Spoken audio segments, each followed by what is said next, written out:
جو سر پہ رکھنے کو مل جائے نالین پاک حضور کی، جو سر پہ رکھنے کو مل جائے نالین پاک حضور کی، تو پھر کہیں گے کہ ہاں تاجدار ہم بھی ہیں۔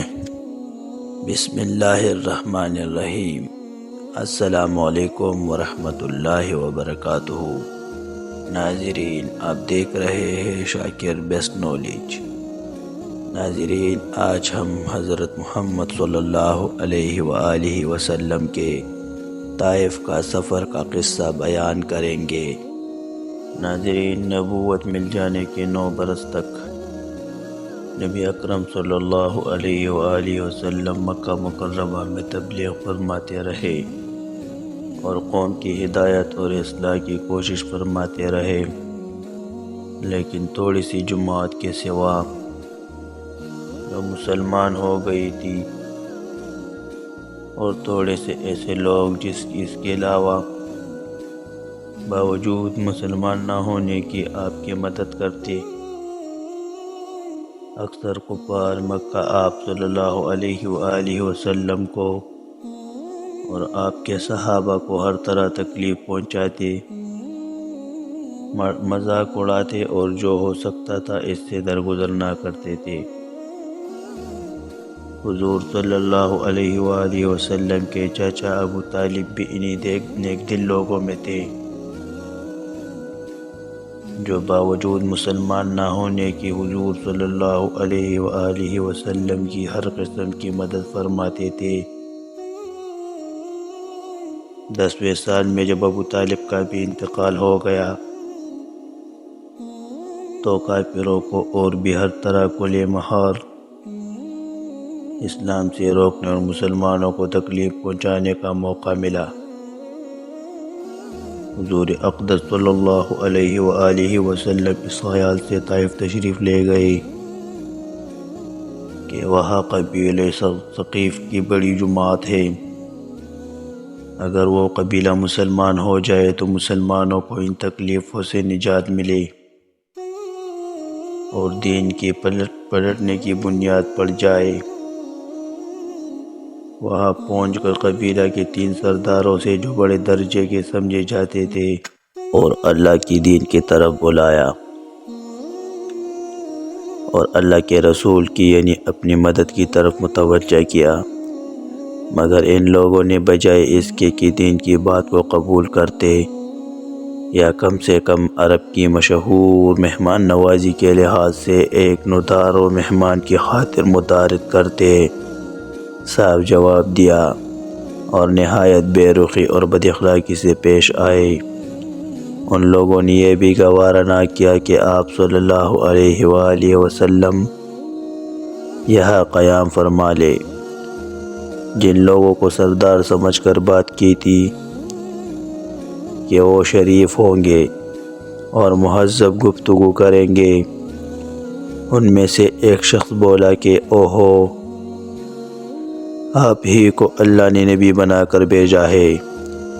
دوسرا بولا کہ اللہ تعالیٰ کو تمہارے سوا کوئی اور ملتا ہی نہیں تھا جس کو رسول بنا کر بھیج دے۔ تیسرے نے کہا کہ میں تجھ سے بات نہیں کرنا چاہتا، اس لیے کہ اگر تو واقعی نبی ہے جیسا کہ دعویٰ ہے تو تیری بات سے انکار کر دینا مصیبت سے خالی نہیں، اور اگر جھوٹ ہے تو میں ایسے شخص سے بات نہیں کرنا چاہتا۔ اس کے بعد ان لوگوں سے نا امید ہو کر حضور صلی اللہ علیہ وآلہ وسلم نے اور لوگوں سے بات کرنے کا ارادہ فرمایا۔ آپ صلی اللہ علیہ وآلہ وسلم تو ہمت اور استقلال کے پہاڑ تھے، مگر کسی نے بھی قبول نہ کیا، بلکہ بجائے قبول کرنے کے حضور صلی اللہ علیہ وآلہ وسلم سے کہا کہ ہمارے شہر سے فوراً نکل جاؤ اور جہاں تمہاری چاہت کی جگہ ہو وہاں چلے جاؤ۔ حضور اکرم صلی اللہ علیہ وآلہ وسلم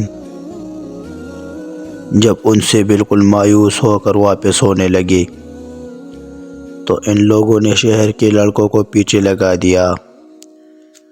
آپ صلی اللہ علیہ وآلہ وسلم کا مذاق اڑائے، تالیاں پیٹی، پتھر مارے، حتیٰ کہ آپ صلی اللہ علیہ وآلہ وسلم کے دونوں جوتے خون کے جاری ہونے سے رنگین ہو گئے۔ حضور اقدس صلی اللہ علیہ وآلہ وسلم اسی حالت میں واپس ہوئے۔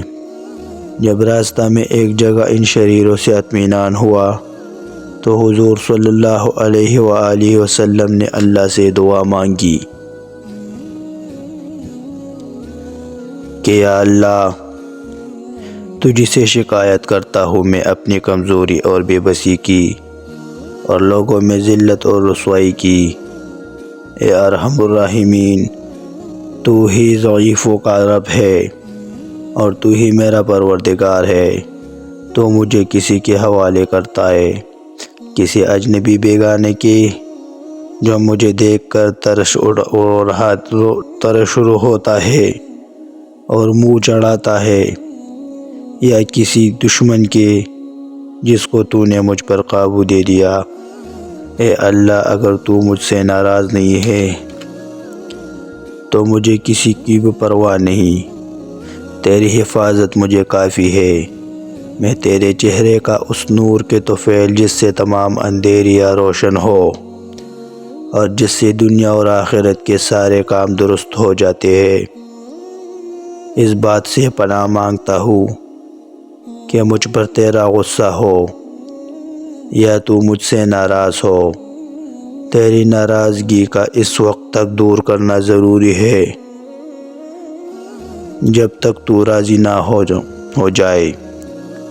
تیرے سوا کوئی طاقت ہے نہ قوت۔ مالک الملک کی شان قہاری کو اس پر جوش آنا ہی تھا کہ حضرت جبرائیل علیہ السلام نے آ کر سلام کیا اور عرض کیا کہ اللہ تعالیٰ نے آپ کی قوم کی وہ گفتگو جو آپ سے ہوئی سنی اور ان کے جوابات سنے، اور ایک فرشتہ کو جس کے متعلق پہاڑوں کی خدمت ہے آپ کے پاس بھیجا ہے کہ آپ جو چاہے اس کو حکم دے۔ اس کے بعد اس فرشتہ نے سلام کیا اور عرض کیا کہ جو ارشاد ہو میں اس کی تعمیل کروں۔ اگر ارشاد ہو تو دونوں جانب کے پہاڑوں کو ملا دوں جس سے یہ سب درمیان میں کچل جائے، یا اور جو سزا آپ تجویز فرمائے۔ حضور صلی اللہ علیہ وآلہ وسلم کی رحیم اور کریم ذات نے جواب دیا کہ میں اللہ سے اس کی امید رکھتا ہوں کہ اگر یہ مسلمان نہیں ہوئے تو ان کی اولاد میں سے ایسے لوگ پیدا ہوں گے جو اللہ کی پرستش کرے اور اس کی عبادت کرے۔ تو ناظرین، یہ ہے اخلاق اس کریم ذات کے جس کے ہم لوگ نام لیوا ہے کہ ہم ذرا سی تکلیف سے کسی کو معمولی سی گالی دے دینے سے ایسے بھڑک جاتے ہیں کہ پھر عمر بھر اس کا بدلہ نہیں اترتا۔ ظلم پر ظلم اس پر کرتے رہتے ہیں اور دعویٰ کرتے ہیں اپنے محمدی ہونے کا، نبی کے پیرو بننے کا۔ نبی کریم صلی اللہ علیہ وآلہ وسلم اتنی سخت تکلیف اور مشقت اٹھانے کے باوجود نہ بددعا فرماتے ہیں نہ کوئی بدلہ لیتے ہیں۔